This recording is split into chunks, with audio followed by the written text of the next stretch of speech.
nữa nè.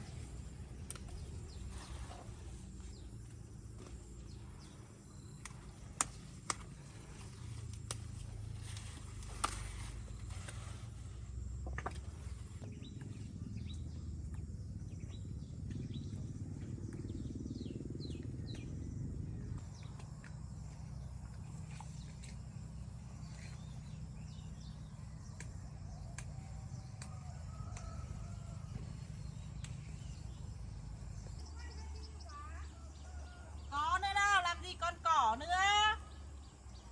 Chỉ còn lại bùn thôi.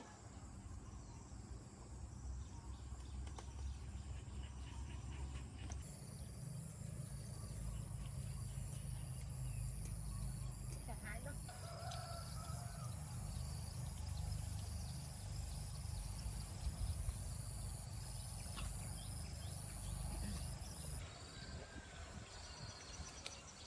Em lụ phét lên cả đây này. Miếng nông.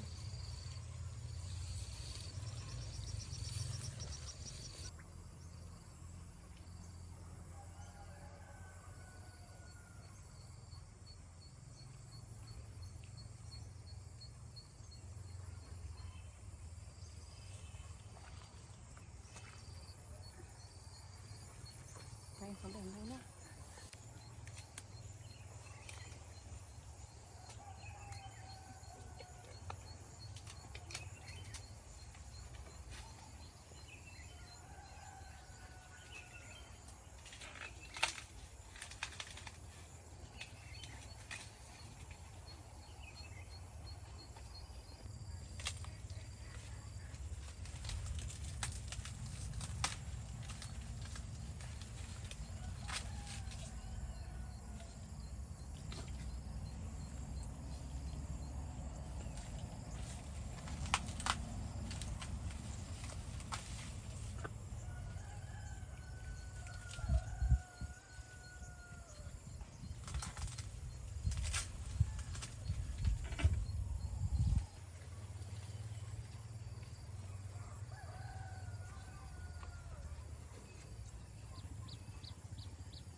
mày mẹ đéo là chưa làm được của tao rồi làm khổ này.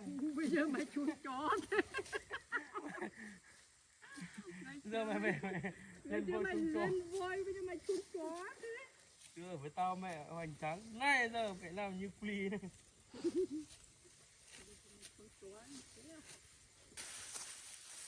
Ôi ôi, chia ba chưa được một phần nhá.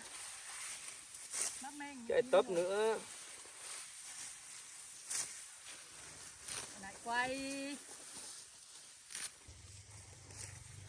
nơi rồi. Đi làm đến view thôi.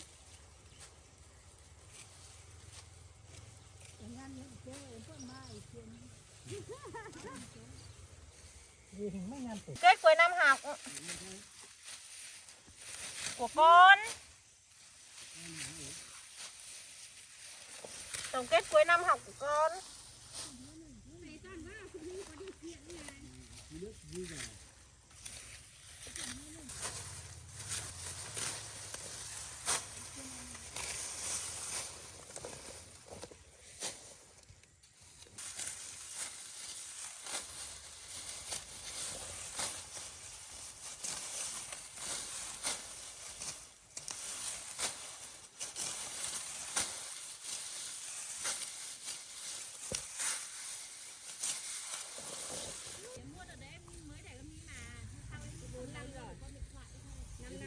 Cái gì?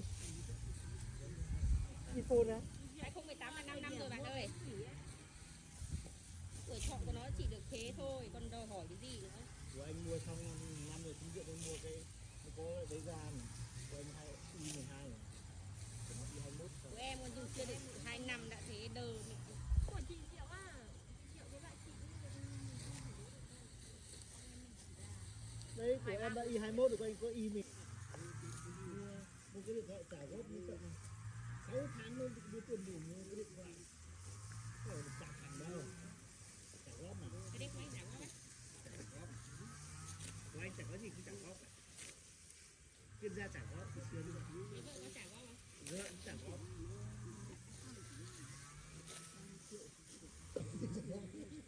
Thế nên là bây giờ nó cái này nó gọi anh ơi. Anh vay tiền đi.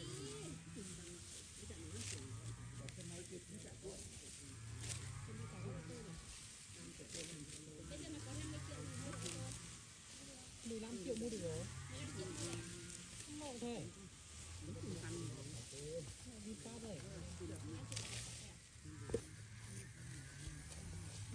Gặt cong hết mông lên trên này có được hết đâu.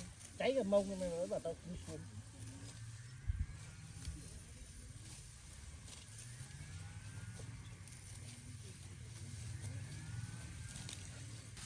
Chị ra hết mẹ cũng gọi rồi. 2 triệu đưa về không làm rơi gì thoải mái, còn các của em là làm rơi quá nhiều. Thì nó mới bị như thế, bị đơ chị hỏi. Ai bảo chị làm rơi? Chứ có một ngày nào điện thoại không rơi, ngày rơi một lần thì tuyệt đối rồi. Phải cầm cái gì cũng rơi. Cầm chồng cũng rơi.